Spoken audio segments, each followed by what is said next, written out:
لڑکیوں کے لیے شادی کی عمر میں اضافہ کرنے کے مرکزی حکومت کے فیصلے کی کرناٹک کے مرکز اہل سنت جامعہ حضرت بلال نے سخت مخالفت کی ہے۔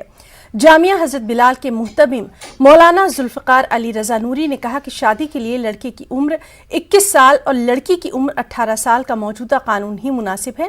مولانا نے مزید کہا کہ اس قانون میں ترمیم کرنے سے سماجی برائیوں میں اضافہ ہو سکتا ہے۔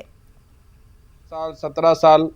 لیکن 18 سال بڑے ہی اس زمانے کے جو ہمارے اہل تدبر اہل تفکر حضرات تھے وہ تمام لوگوں نے یہ فیصلہ لیا کہ 18 سال لڑکی ہونے کے بعد ہی شادی کی جائے، کیونکہ اس سے پہلے چھوٹی چھوٹی عمر میں لڑکیوں کی شادی کر دیا کرتے تھے۔ تو قانون بنایا گیا کہ لڑکی کی عمر کم سے کم 18 سال ہونی چاہیے، اس کے بعد ہی شادی ہونے چاہیے۔ لیکن ابھی حکومت جو 21 سال کے لیے جو بل لانے کی کوشش کی جا رہی ہے، میں گزارش کروں گا کہ ابھی تو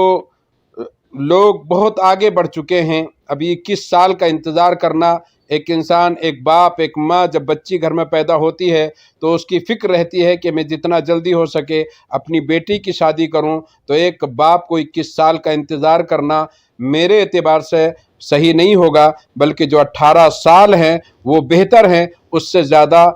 حکومت نہ کرے تو یہ سب کے لیے بہتر ہوگا۔ یہ ایک مذہب کے لیے نہیں بلکہ تمام مذاہب کے گھروں میں بیٹیاں رہتی ہیں، تو بیٹی کی جتنی جلدی شادی کر دی جائے اتنا ہی اس کے ماں باپ کی آرزو رہتی ہے کہ ہم اپنی بیٹیوں کی جلد سے جلد شادی کریں۔ تو اس بل کو نہ لائیں بلکہ جو قانون پاس کیا گیا ہے 18 سال اسی کو برقرار رکھا جائے تو بہتر ہے۔ ہندوستان سینیٹیشن، سیکیورٹی اور سیف